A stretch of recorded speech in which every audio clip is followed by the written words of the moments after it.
Hey, everybody. Welcome back to the podcast. Aaron back with you. Today, we got Jeff Watts on the podcast. He actually emailed the center and said that he wants to do his part in combating against mental health and suicide.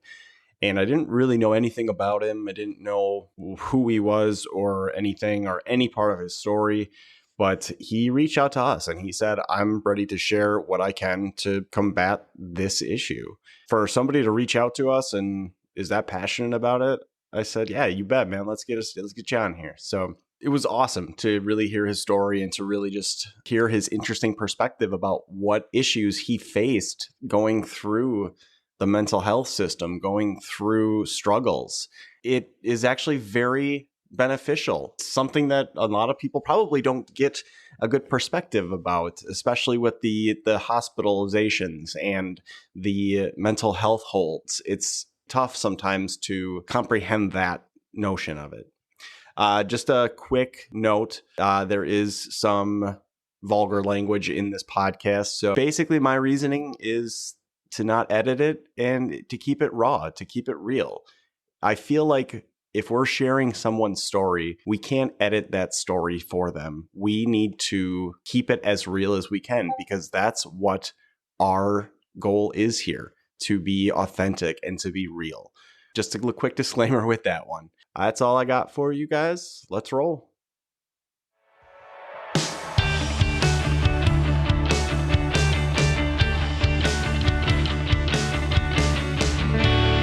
So I'm still learning too. So Yeah. But so anyway, we're here with Jeffrey Watts. Jeffrey came into the center actually as an email initially. Basically wanted to share some stories, and based on the email that I saw, it was pretty apparent that you had some good stuff to tell. So this is the first time I'm meeting you. Yeah. I don't know, from Eve to Adam about you, man, but sounds like you have a pretty amazing story or a lot of good stuff to share with us. So, I mean, why don't you just tell us a little about yourself? Yeah, I'm 34. I grew up Western New York. I've also traveled the country, most of the continental U.S. I sold everything I owned once and moved to Las Vegas, Nevada to train martial arts with mixed martial arts. Mm-hmm. So I've done a lot of that. I have been through it. I've lost close to 65 to 70 friends throughout life since about 6th or 7th grade. It's from suicide, drug overdoses. Wow. I'm involved in the hemp industry. A buddy of mine owns a hemp store. I'm investing. It's a great industry. Yeah. It's helping people get through things where they wouldn't have to take Wellbutrin or Zoloft or.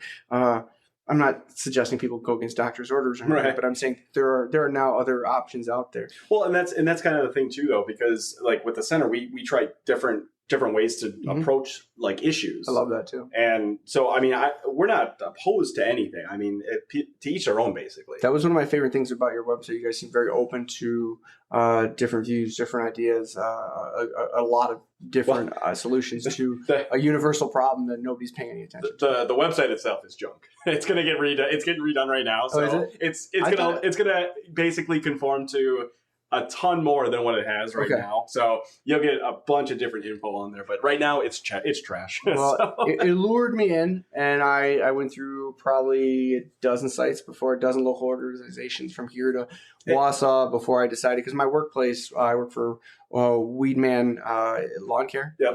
We're based out of Madison, but we have an office near Thriving Financial on just down the road. We obnoxiously green and yellow trucks. You can't miss us. Right. But suicide is something that's intimate to me because not only have I lost a lot of people, I've probably tried to take my life 4 or 5 times throughout my entire life, and I've only ever told people about one time. Wow. There are some scars that I make up cool stories about. I'm like, I did this crazy fucking thing where I did this thing, and there were these people and these dozen ninjas, and I had to fight them all. No, it wasn't really ninjas, but they're like little scars like this where I can make up stories, and people don't ask questions. Is there a reason why? From a very young age, I've always been a pretty angry guy. It's weird, and I walk around pretty pissed off most of the time. And it's kind of like I always get a kick out of Bruce Banner. I don't know if you're a Hulk guy, but he goes, how do you fucking do it? And he goes, I'm always fucking angry, man. That's the secret, you know? And so I'm always on super alert. At a young age, I was taken away from my mom. I didn't know my father till I was about 17. I don't know. I'm not making excuses and I'm not blaming them for it.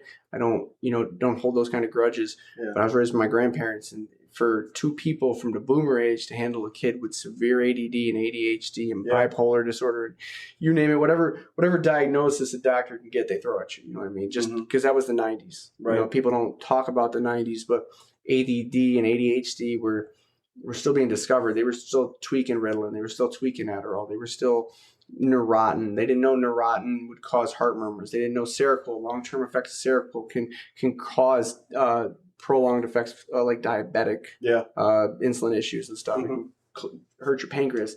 I have been in over 30 placements. You know, I spent 9 months in confinement by myself, strapped to a back bed, a backboard, or gagged. Yeah, I was a biter. I was a spitter. I was. How old were you then? I was 9. It's a blur between 9 and 12 is a hardcore blur. And that. Like from your time in the institution or the placement rather? Yeah. My grandparents, I don't think they did. My grandmother's an RN. She's a lifelong nurse, and she has the oldest of 9 kids.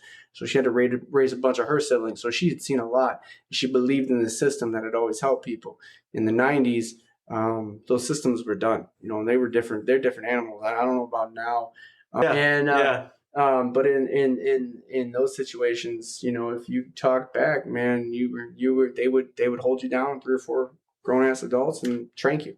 So, without naming any particular places, were they local places? Nothing here. I didn't grow up in Wisconsin. I'm sorry. Okay, no, I grew up in Western New York, which is I grew up, running. I didn't run the streets fully. My grandparents did their best to control me. Yeah. But as soon as I got a bike without training wheels, I was done. I was hitting the road, man. I wanted to go and adventure and make friends, and I'm the oldest of many, many boys and girls. The rumor is about 17 of us. Total. Wow. Yeah. Well, so you're the oldest of possibly 17. Possibly 17. Between just mom's got 3. Dad's a busy guy. Okay. He likes to play permanent games of tag with child collection agencies for support. Okay. But no, man, it's life is an ongoing trial and tribulations, and I think a lot of people, when they're in it, and like I said, I'm always angry. When you're in the heat of the moment and you're bitter or you're just lost, you forget that someone out there loves you. You know what I mean? And I think that's the hard message. I think grown ass men don't look across from the other side of the microphone and be like, "Hey, Aaron, I love you, man. How you doing today?" You know what I mean? That's actually no. A lot of people don't. I tell it to all my male friends when I get off the phone. And that's a good thing, though, because honestly, to be open and vulnerable is the way to become a better person. And when you open with each other, it becomes more of a closer bond. Yeah. And that's what you want with everybody. Yeah, absolutely. And for people forget all sorts of relationships. And I sell lawn care for a living. And I tell all my customers, because, not to boast, we're number 1 in North America. And the reason is communication. Mm-hmm. And communication is crucial for everything, whether it be somebody you love. And communication comes in different ways. You got to pay attention to someone's body language, the way they're acting. Are they depressed? Are they sad? Are they making distance? And a lot of people don't realize the signs that are there before they're there too. They don't. No, you're right. And it's hard because even if they do, bringing up the topic of, a mental health issue or bringing up the topic of suicide is not something that is obviously comfortable. No. And we were discussing that before we actually started here, is that people either completely shut down right away, or they are very open and they're honest about it. There's really, to me, there's no middle ground. There's no middle ground. I've talked to my cousin. I don't know. I call her. She's not really my cousin. Her sister married my 3rd cousin, and so she's actually like my 2nd mom. Her name's Kat Skrock. She has a tattoo shop in Dunkirk, New York called Tattoos, and she has shout out. Yeah, for real. Like she houses the Walk Out of Darkness, the Semicolon event. She lost her husband. She came home and found her husband, Michael. Wow. Yeah. And she has been through it, and she's raised 5 kids, other people's kids. She's married the love of her life now, and she's a role model for me because I don't think I would be here today. in 20, was it, man, I lose track of time because I got a 5-year-old now and I spend more time in imagination land than I do otherwise. I know. Yeah. 4 years ago, about 2016, I jumped off of I don't know, it was like 50 to 70 feet tall. And I wouldn't say I jumped as much, but like, man, I was going through it. I was dating a girl, way too young for me. Yeah. It's seriously like you learn in high school, younger girls like older guys, all that stuff. Yep. And it was just too much for me. I was overwhelming. I lost 2 jobs. I found out I had a heart condition, a breakup, and I lost my grandparents around the same time, the 2 people who raised me, kind of like my foundation. They were like the ones that you always were the go-to ones. Yeah, like, yep. And even when my grandmother was diagnosed with Alzheimer's and dementia, through all of that, she would always remember to call me almost every day. You know, and that's amazing because my grandma had Alzheimer's, and it was to the point where I'd go there and I would just be a stranger to her. Yeah. And that's a horrible disease. And anybody that is going through that, I have so much sympathy for them. I'm not trying to make light of it because it's not. And I'm sure it's a predisposition for it someday. Yeah. She would call me up one day. I was bad. I was a rough kid. I told you one time she called me up. She's like, Jeff, there's a helicopter over the house. Cops are suspending from the helicopter. Officer Luderman, which is the cop from our local neighborhood, always caught me doing bad stuff. He is here with these men, and they want to know where you're at. What are you doing, Jeff? Yeah. I'm at home with my newborn kid at the time. I'm going, oh, my God, what's going on? Right. And she was a hoot. I would always have a fun, all the way to the end. But, if those people back there, man, in my home area, people drop like flies. It's crazy. So it's something. Why? I don't know. Why do you think, I guess I should ask? I think it's a lot of the taboo, the lack of being able to talk about it. I don't know if the generation before us, because of the 70s and 80s, are just scared to talk about it. But they need an excuse. It can't be mental illness. Mm-hmm. Mental illness isn't something anybody wants to own up to unless it's drug abuse. I understand that. And then I'm not smashing on anybody who fights that battle every day. But here's the facts, man, and I won't lie to you. I was locked up for 3. You could look up on CCAP. I was locked up 3 months this past May till August, and I was in there, and I saw a lot of people come and go. I saw this one guy come and go 3 or 4 times. Same guy, drugs, in and out, just back and forth. And they just kept releasing him because he was easy money for him, and they didn't really want to solve his problems. But if he had tried to kill himself, he would have been locked away for a minimum of 30 days, right? They would have had him on a week at a minimum watch. In New York State, they held me for 30 days the first time I tried it. They didn't let me out until they were sure I was going to be good. I don't know about Wisconsin and how they do it here, but well, and it's different. I mean, obviously, I have a little background with 72-hour holds and committals and stuff. But as far as any sort of permanent placement, I'm not entirely sure on that. But I had a history too, so I don't know. If you don't show history, they probably don't hold you much beyond that. And it's the healthcare system, as far as immediate placement for somebody, that's a temporary solution. Yeah. It's let's quickly diagnose you, let's figure out what's going on, and we'll get you out of there. I mean, for the most part, there are sometimes people don't get help for 72 hours. It's less than that. Yeah. And some of them are able to just easily manipulate the doctors. I saw it when I was in the system. They'd come in and they'd be intense before they got in there. And even I did as a kid. I'd calm down immediately because I knew when I got in front of the doctor, I just got to be chill.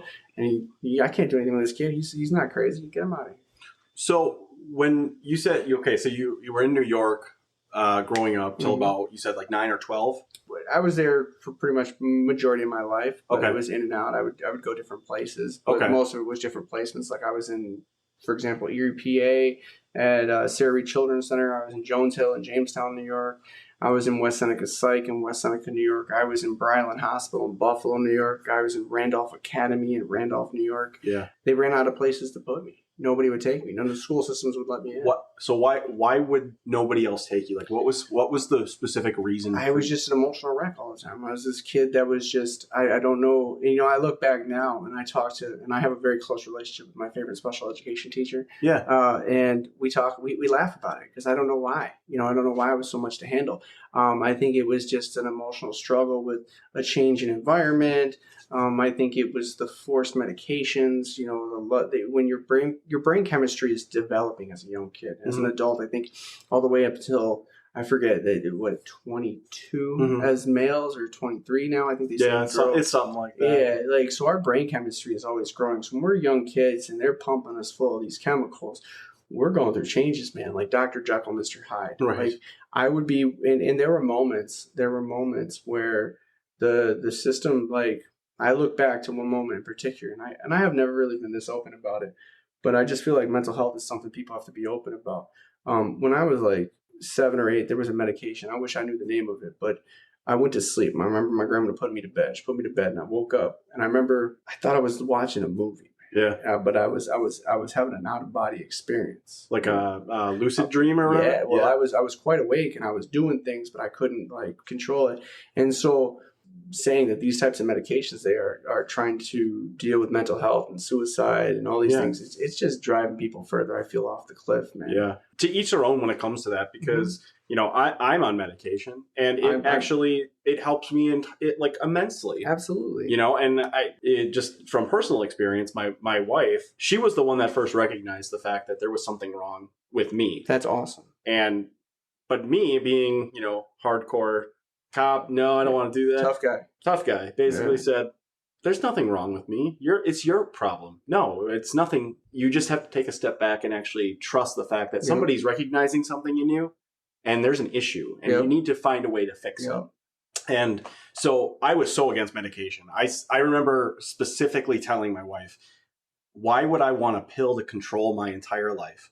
And I wish I could take that back, and I wish I would have took it when I was 22. You know, it balances you out, and it does. Yeah, and I mean, and there's days where it's obviously going to be different. Yeah, but it does help when your levels get elevated and things are changing. Dopamine levels, something gets you hyped. And I mean, for me, it works. For sure. You know, and I think the thing to keep in mind, you probably have a great relationship with your doctor too. When you're feeling woozy or weird or something, you see I think that's the problem, and you see it a lot. People don't do that. Have that great relationship, that communication. I think a lot of people in our shoes who are battling these things are afraid to talk to their doctors, especially with you're in a state like Wisconsin. Yeah. And we'll talk about something that nobody wants to talk about. Yeah. We're in an open carry state. Yeah. We're the youngest open carry state in the union. Okay. There's nobody younger. We were the last state to do it. I'm pro Second Amendment. Do your thing. But the thing is, now people are afraid to speak up because a lot of majority of Wisconsin are gun owners, and a lot of them, they speak up. They could lose that overnight. You know what I mean? They see it happen every day. And now you have the situation over in Virginia, and I think it just scares people. You know what I mean? They don't want to lose rights, and I think a lot of mental health is control or power. It's control of your everyday life and stuff. You know, and I'm not a very big politics guy. I've never been. It's just something that's not me neither. You know, it's not something that that's never really drove me to anything. Right, but I always think about it this way. You know, people use these shootings, they use these stabbings, they use all of these things as a platform for something that they want. So pro gun owners will say, well, we would have had, you know, a guy who had a gun there and carried something, fantastic, he could have stopped it. And then somebody else will say, well, that person shouldn't have had something. But the one probably big thing that person probably has is most likely some sort of a mental issue. Absolutely. And that's 100%. And that's the thing that nobody's focusing on. We're not creating a bridge for these people to come to. You're right. We're creating a divide. I have this app here, this thing I brought for you. I wanted you to check this out. What is this? This is it's not to be political, but it's more on our terms. So if you click on each thing, it'll tell you a little bit about each thing. They use the census and a bunch of different statistics to look into. So just for the listeners, it's 538.com. Yeah. So it's actually, you spell it out like 5 and then 38. So spell it out and .com. In short, the short of it is this part right here. So basically says more than 33,000 people are fatally shot in the U.S. each year, right? Mm-hmm. And it says we tend to focus on terrorism and mass shootings, police officers killed, the line of duty, and police shootings and civilians. See the line, every dot represents. So if I zoom in, every dot is a lost life. Wow. Yeah. So as you go further, you'll notice that as you touch it, it says that, but nearly 2/3 of gun deaths are suicide. By suicide. Wow. And that line is, wow. It says, and those are each dot is a death. It says more than 85% of suicide victims are male. And it says, and more than half of the suicides are men age 45 or older. And then says, another third of all gun deaths, about 12,000 in total each year, are homicides. You need to keep in mind there's about 33,000 annual gun deaths a year in the United States. Wow. Okay, so that's a huge bit of knowledge. More than half of the homicide victims are young men. 2/3 of them are black. Mm-hmm. Women are far less likely to be homicide victims. Like only 1,700 women are killed a year, and they're usually domestic violence. Not to take away from that, it's a very serious thing. The remaining gun deaths are accidents Whoa. or classified undetermined. The common element in all deaths in a gun, but the cause are very different, and that means the solutions must be too. Wow. I've been wanting to share this website for a long time with people.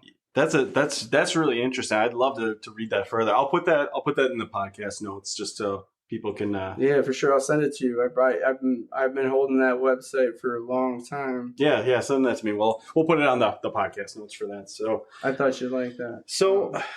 So Jeff, let me ask you a question. You said you're always an open book, and it's kind of amazing to hear that you've been in and out of the system so much. In a way, maybe failed you. I think the system itself failed me, but I think there were people in between that were that are the glue to the system. I think there are people that really care about making an impact, like Mary Carlson, who was my teacher from basically 5th grade till almost freshman year. Well, not freshman, I would say 7th grade. When I hit 8th grade, I had a different teacher. Or the nurse that snuck me on top of the hospital when Hail Bob was swinging over. And I was obsessed with reading about the stars. And she probably would have lost her job if they found out that the kid they kept in seclusion, she had snuck me up the stairs to be on She's top. Not still working there, is she? I don't know. She was like 60. She was awesome. Well, let's just hope not, because if anybody's listening. Yeah, no, she was awesome. I think there are, but I had my, when I was being failed by the system, I think a lot of it comes with there's a thing, special education. I was a special ed kid, hardcore. I was also a very aggressive learner. But I've always had a hard time sitting in one spot doing whatever. Mm-hmm. When you're in a special education atmosphere or platform, they have what they call an individual education plan for you. Yeah. When they have those, you generally have meetings with what you call a board of education. I don't know about Wisconsin. That's how it works in New York. Mm. And they were talking smack about me one day. My grandma was in there, and I was sitting in the waiting room. My grandma got all huffy. I heard her open the door. She was upset. She's an old Irish woman. She takes shit from nobody. She said, hold on, you're going to talk shit. She grabbed me by the arm. She come with me. She took some books off the shelf in the room they were in, put him on a chair, and sat me on there. She said, all right. She said, you're going to treat him like he's stupid? Well, then do it to his face. Mm-hmm. And my grandmother prepared me for a lot, and I think people, I've met a lot of people along the way that while I was falling, they caught me. There were some sensational people like Kat I told you about. The day that I tried to kill myself, I was done, man. I made sure I wore unmarked clothes. I did not carry my ID. I left my phone. There was no GPS tracking. I'm very adept at technology. You weren't going to get me, okay? Yeah. In the Wausau River, I don't know if you've ever been to Marathon County. Wausau's Bridge Street, Wausau River swallows up a couple homeless a season. It just happens, okay? Yeah. 2 of the guys I used to feed sandwiches to ended up getting swallowed up by the river. Yeah. But so I decided whatever. I took this long walk I'd always take. And I always go stand at the bridge and I smoke a little bit and I look at the moon because there's a great sky out. It was always a good place for me to go. Yeah. And I thought if this was going to be it, this was the place. This is the place I enjoy. This was the place I like. This is where I wanted to go. Mm-hmm. And I got up on top of the bridge and I was holding a light post. And I remember as I climbed up there, I was I laughed at myself. I was like, this is like looking up at Lieutenant Dan in Forrest Gump and going, Lieutenant Dan was angry. He was hooping and hollering. And I go, and I literally let my hands go, and I go, you know what, fuck you, God. I was like, fuck this shit. This is bullshit. Give me a fucking sign. I swear to God, I slipped off the bridge right there. I slipped off of Bridge Street. And I don't know if it's 50 or 70 feet. It was up there. It might even be more. I don't actually know the height of the bridge. But I will tell you that very quickly, the first words out of my mouth were shit or fuck, something like that. Yeah. And I tumbled. And a lot of flashes. It's not like a movie. You don't have a reel that pops up. You don't sit in a chair and go, there are the Ghost of Christmas Past that pops halfway. Right. Well, Jeff, this is fucked. You're screwed now. You know? I hit the ice and I remember thinking before I hit the ice, I was like, this is it. And I said, here we go. And I hit the ice and I remember it just shattered and I went into the water and I said, well, the current's going to grab me. There's no question. And as I hit the ice, I felt myself go through this tree that I knew had been in the water there for the entire time I'd ever been in Wausau. So a long time. Yeah. And I've even driven over that bridge since with friends. I go, hey, I wonder where the tree went. Yeah. And I popped right back up in that hole.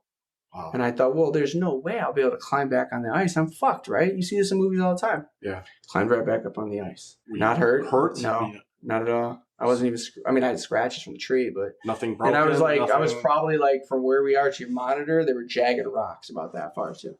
about that far from me. I got stupid lucky. You say you slipped, right? Yeah, I let go of the light post, and I was just like, you know how you throw your hands in the air, like, fuck it. And I was just like me screaming at a nothingness moment. And as I did, I just lost slipped. my footing. And that was it. So what was going through your mind when that happened? When you slipped, what was going through your head? I have a 5-year-old, and I thought about him. And I thought about all the hard work that everybody had put into me, the safety nets that had been put in place by, the system or that had failed. And I thought about a lot, man. I have a lot of brothers and sisters. I thought, man, what a waste. If only I could go back, 0.7 seconds. When was that? 2016 or 2016? 2016. Yeah, sorry. Wow. 2016. No, it's not that. And have you tried any attempts since then? No, since then. I actually ended up losing my apartment. I couldn't sleep. I was insomniac. There was a point where I went I don't want to say 14 days, but it was almost a half month of basically REM sleep, just REMing out and waking up, 30-second intervals to a couple-minute intervals. And my doctor was like, Jeff, you need to sleep. Why don't you take some pills? We'll get you something, you'll be fine. And my doctor's amazing. And I was like, all right, fine, whatever, I'll try it. And I took a sleeping pill, and I passed out for 3 days. Yeah. Lost both my jobs. Wow. One fell swoop. Wow. Then I was living out of my car. And I want to go back to this, but when you hit the ice and you popped up, you said you climbed out. Everything was fine. Everything was fine. Not only that, I actually, so when I climbed up the ivy, I based my hands. I remember basing my hands. And because I knew I wasn't going to pull up, I remember putting my hands up here and having to base up. And it was cold. It was cold as fuck, man. Yeah. Like, it was freezing. This is late February. This will be year 4? 4? Yeah, 4. Yeah. So that's crazy, man. But I remember putting them up, and the ice didn't crack a bit, and I climbed right back up. I was so upset. I was like, man, I can't kill myself right. This is some fucking bullshit. So now I'm upset at myself. I took a complete mood swing right there, and I'm like, this is fucking bullshit. I can't even kill myself right. It was weird. So what happened from there? I proceeded to walk right down Wassa River. Not a single crack, not a single break.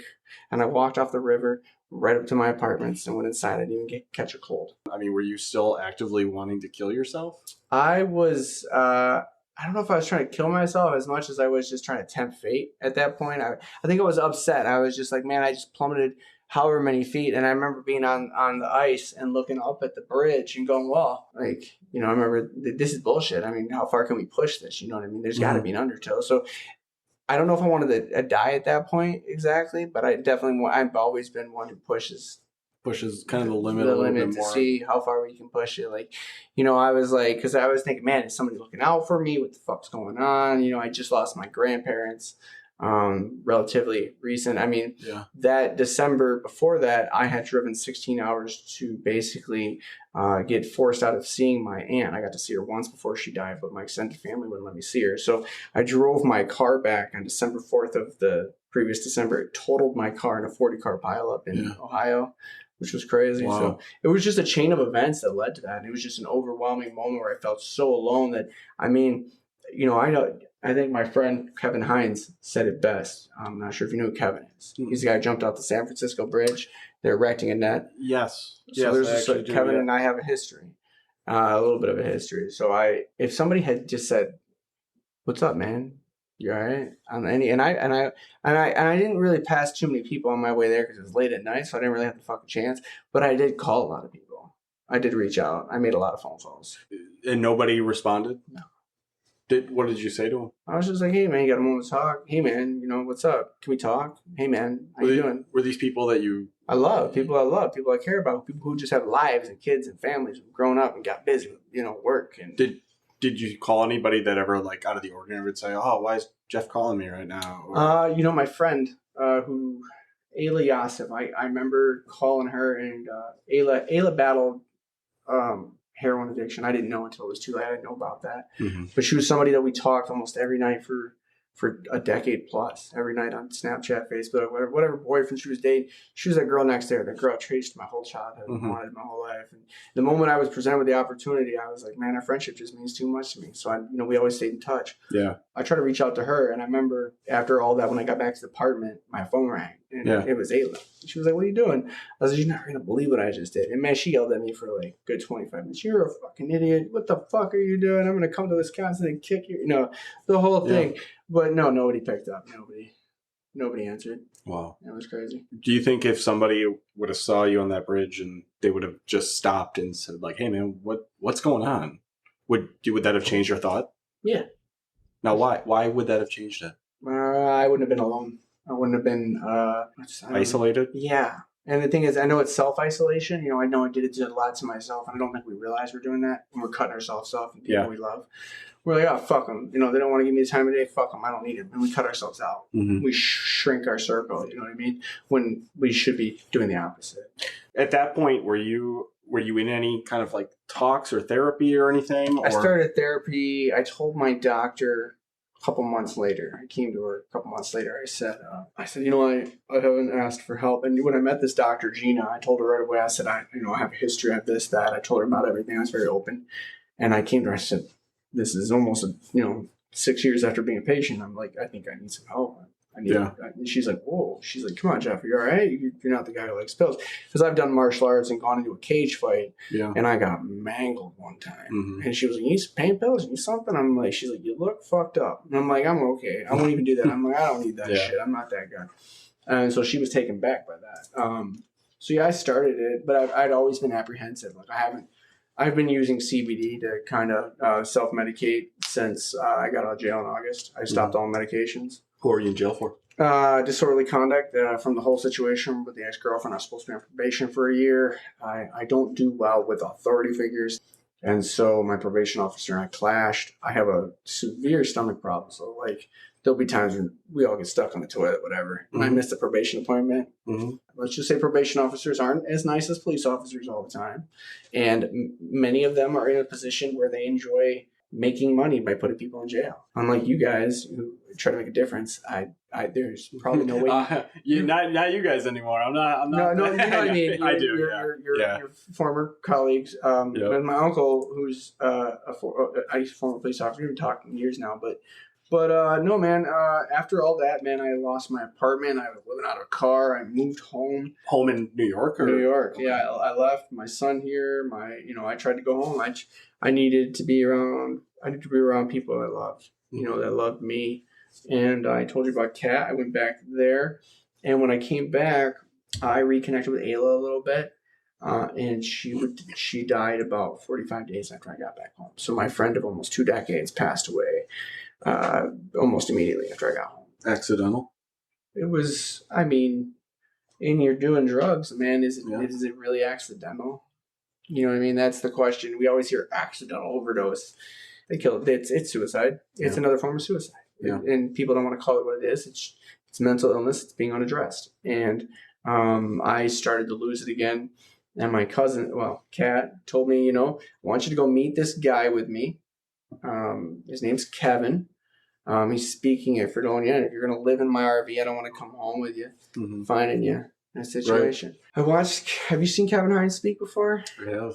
Okay, so he tells you about how he used to roll his sleeves up and go around and get signatures from the mayor's race. I did that. Mm-hmm. I did that. Kevin and I have a very similar story, and it's eerie. Yeah. He was adopted. I was adopted. Yeah. I was also returned. I was given back. The adopted parents brought me back. They didn't want me. Yeah. I was old enough to know. How old were you? 9.5 when I was adopted by the police, and then returned about a year later. You were 9 when that happened. But it was right in between placements. So the first placement was 8. Dave Pulley was my school counselor. Yeah. And he fell in love with me as a kid. Yeah. His son was all grown up and stuff, moved out. And there was a gap in period in time where I wasn't in any placements. I was just hanging with him. I was doing great. Yeah. He took me to his home. I met his family. Everything was great. A year later, they took me home. Why? I don't know. They never told me. What's your thought? Why do you think? I'm a lot to handle. A lot of my friends, as an adult, some of my best friends will describe me as, before I'm coming over, they'll be like, hey, Aaron, my buddy Jeff's coming over. He's a little bit abrasive, like sandpaper. I'm sandpaper. Even as a kid, I'd call people out on their stupid shit. Like, I was just like, somebody would walk into a window or something, and a closed door, and I'd be like, for real, I was just always, or somebody would say something stupid, or somebody would be mean. I've never been the person who could turn a blind eye to something like that. So why do you think that is, though? Because I met you literally, about an hour ago, and I think you're a person with a story. I think you're a person that has thoughts, feelings, emotions, just like everybody else does. Oh yeah. I think it's maybe a personal opinion of what somebody thinks is abrasive. I talk to a lot of people. I've met a lot of people. I can imagine. If people give each other just a chance and just talk to them, An opportunity. it's an opportunity. Whether they think you're abrasive or not, that doesn't mean anything. You know what? You're a person, and that's what you need to always focus on, is that you are always valid to feel however you want to feel and be whoever you want to be. I think that's a huge message that a lot of people forget. We have a very opinionated day and age where people feel they have to appease a group of people, or they have to meet someone else's expectations. At the end of the day, the only thing you have to meet are your expectations. When you look in the mirror, if you can look at the person in the mirror and you can look back and you like that person, that's it. You're living your best life. End of the fucking day. And if somebody's hating on you and what the fuck you're doing, it means you're doing it the right way. I get it. The one thing I'm kind of very curious about, what do you think were the best resources that helped you throughout your entire life? Like, what were the 1 or 2, 3 things that, like, a constant and one of those things that always made you feel better? I think finding something you love to do is crucial. I found wrestling and martial arts at a young age. Yeah.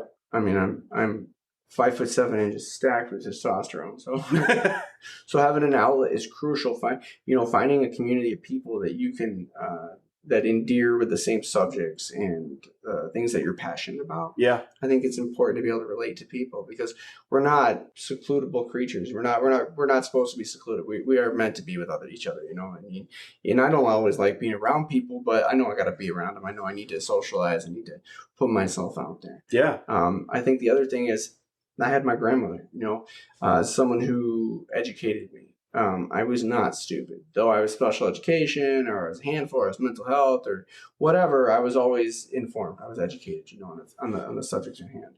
I did see it when I was working as a police officer, but do you think that not having a father figure or a mother figure, like a constant one beyond your grandma, do you think that maybe played a role in something that along your life? For sure. I can think back to my most bitter earliest memories watching the neighbor kids play catch with their dad, or out there in the yard learning how to golf, or my best friend the Glazier's going out hunting with his dad for the first time. You know what I mean? Yeah.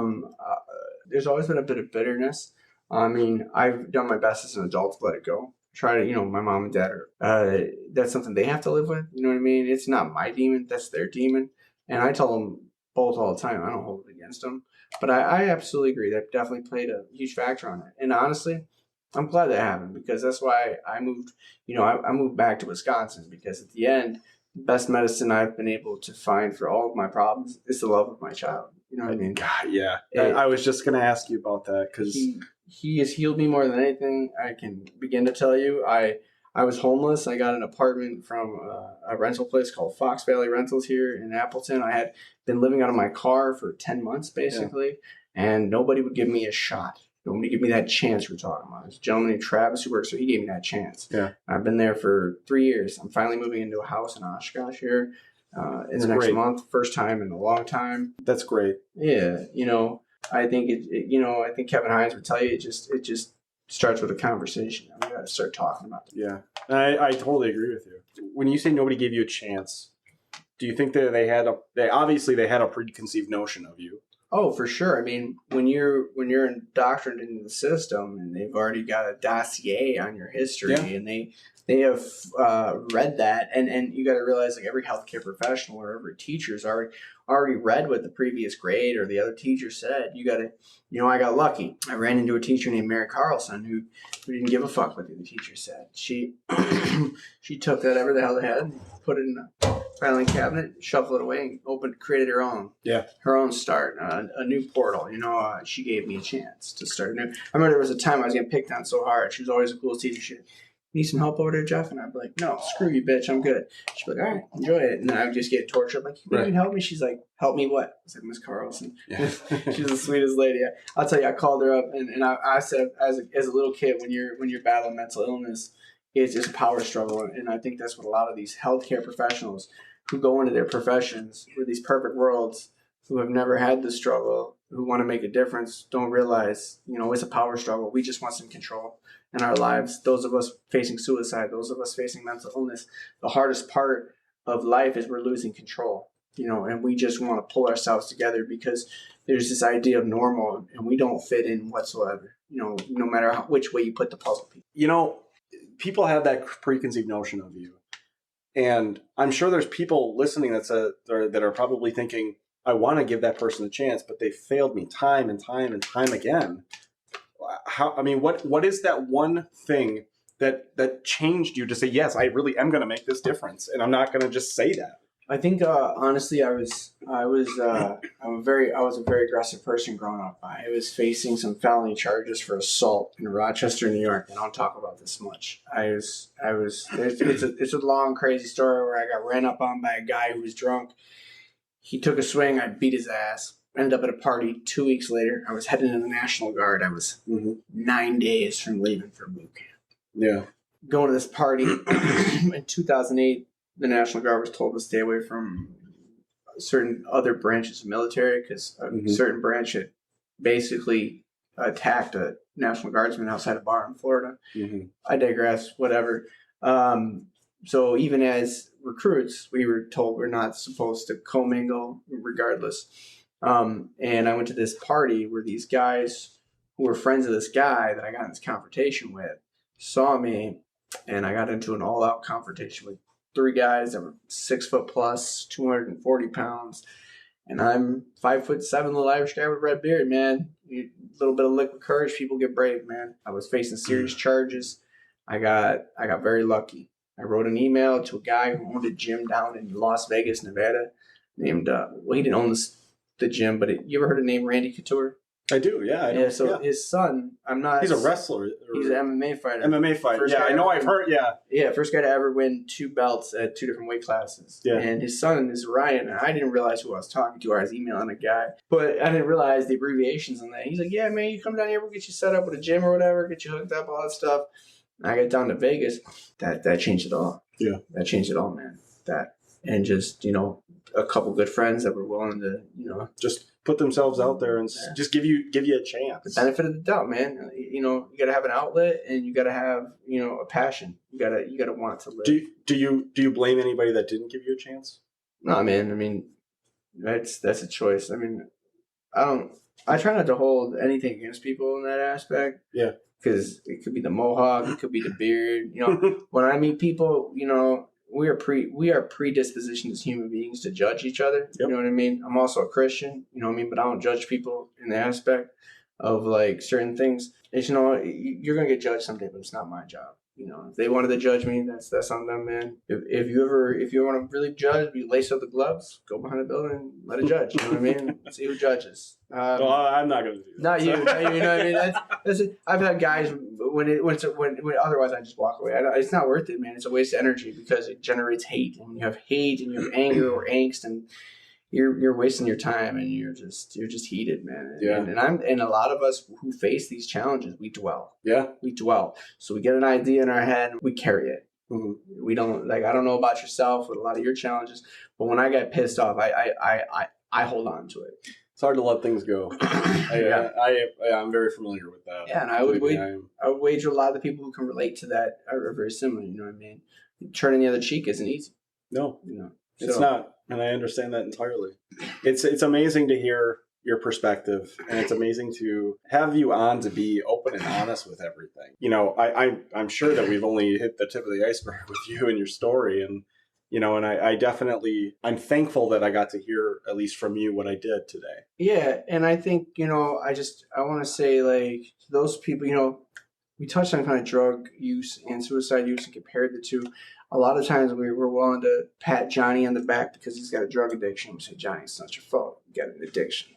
And I want people to realize they should also be patting Susie, Karen, pat their other Johnny on the back. Be like, you know what? It's not your fault. Suicide, it happened, man. We're going to move forward with this. I think a hard thing we see with suicide is that a lot of people, they take the opposite approach. Walk into the hospital room, but they got the bandages on their wrists, and you see it in the Hollywood perspective. Like, what were you thinking? Yeah. What about your mom and your dad and your sisters? How dare you? You're guilting them even more. You're not resolving the issue. You're not creating a bridge. You're creating a divide. You're making them want to go and find a sharper blade or a bigger bridge, something that won't fail. So let's react Hollywood. How would you fix that situation? Hey, I think Kevin Hines, he said it best. I never had to face what Kevin did. He hit the water. His body just shattered. He says when his dad came in the room, he just immediately apologized. His dad looked him in the face. He said, Kevin, you don't have to apologize. He said, I'm sorry. He said, I should have been there.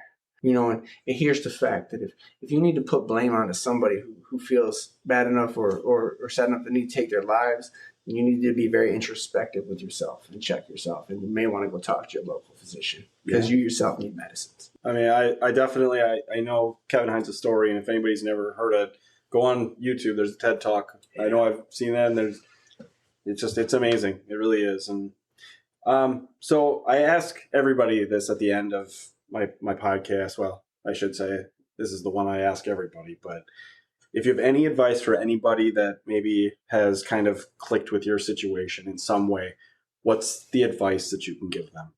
Call everybody in your phone book. Call everybody on your Facebook. Call, pull up some logic. Listen to something worth listening to.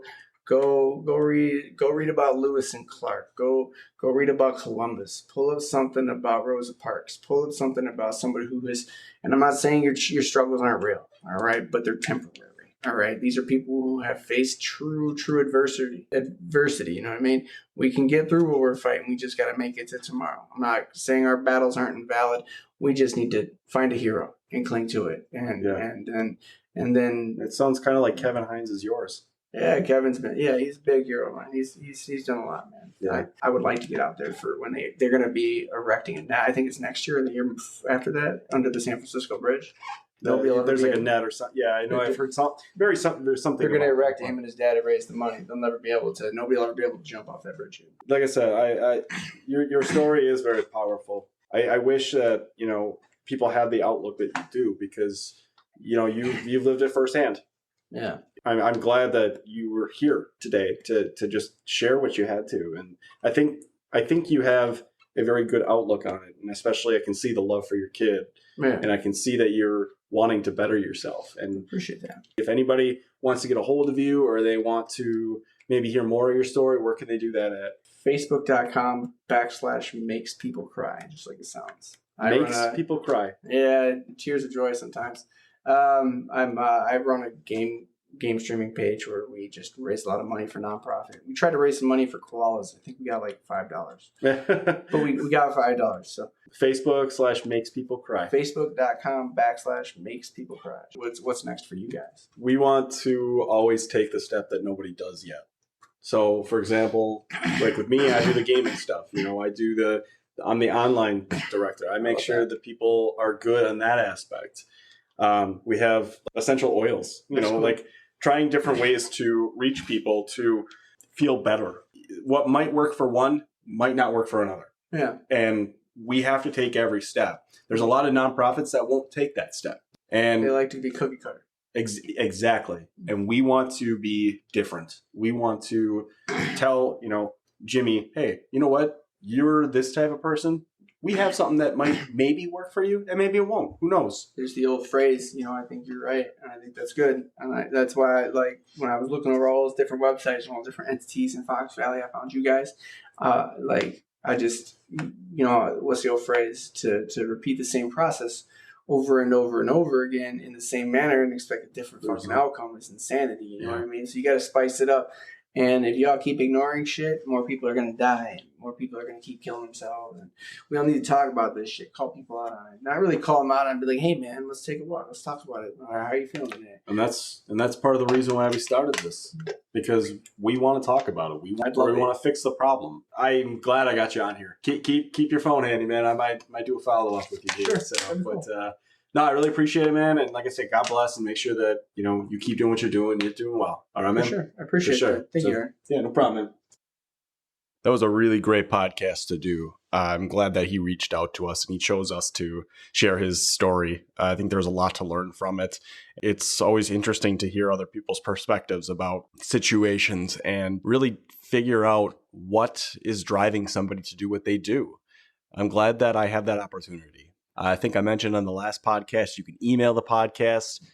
You can always actually email me, Aaron, at centerforsuicideawareness.org.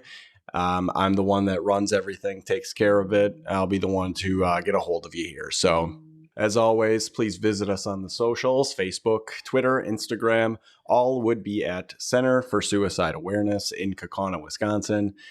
Please like, share everything. And if you feel like somebody can relate to this, share the podcast with them. Just get the message out there, because the only way we can combat the stigma of mental health and suicide is to actually talk about it and to share it.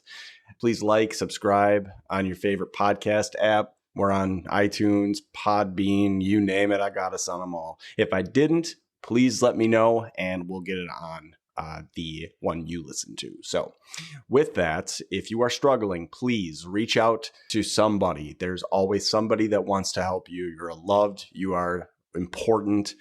If you feel like you don't have anybody you want to reach out to, you can always text the Hope Line, which is run from the Center for Suicide Awareness.